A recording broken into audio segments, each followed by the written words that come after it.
Markets are near record highs. Artificial intelligence is booming. Real estate in major cities still looks expensive but desirable. On the surface, everything appears strong. But beneath that surface, pressures are building quietly: rising debt, shifting power between nations, persistent inflation, and tightening liquidity. For decades, billionaire investor Ray Dalio has studied how economies rise and fall. As the founder of Bridgewater Associates, he built one of the largest hedge funds in the world by focusing on patterns, especially long-term debt cycles that most people ignore. And his message now is serious.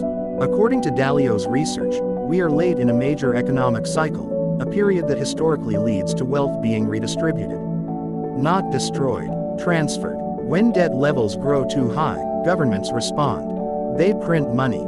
They raise or lower rates. They shift policies. And every action creates winners and losers. Dalio often explains that economic history moves in repeating waves. The signs are familiar: expanding debt, widening wealth gaps, political tension, and central banks struggling to balance growth with inflation control. These are not random events. They are symptoms of a system reaching its limits. In past cycles, when similar conditions appeared, asset bubbles formed quietly. People bought what had already gone up. They borrowed aggressively because money felt cheap. Confidence grew, until it cracked. The transition doesn't happen overnight. It builds slowly, then suddenly. Dalio warns that before 2027, the global economy may experience a powerful shift, one that changes which assets thrive and which collapse. Those who understand the cycle prepare early.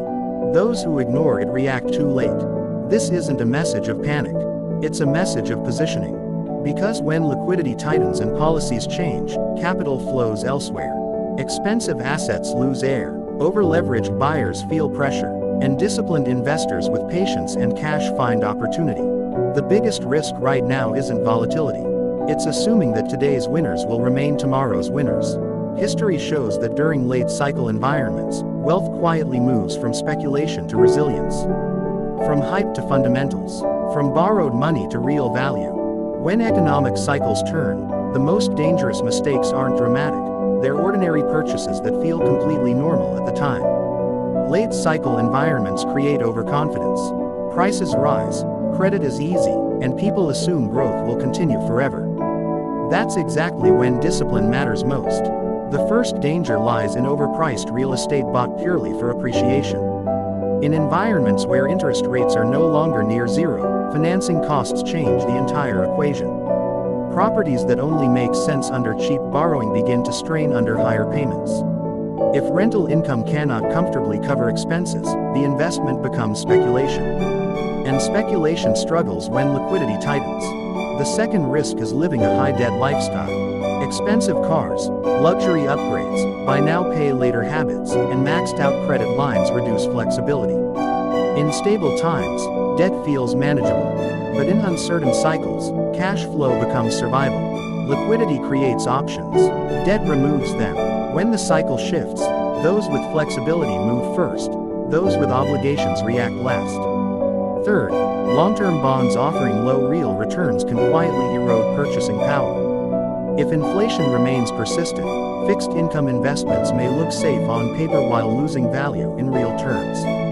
Historically, late debt cycle periods have punished holders of long-duration debt when currency value weakens.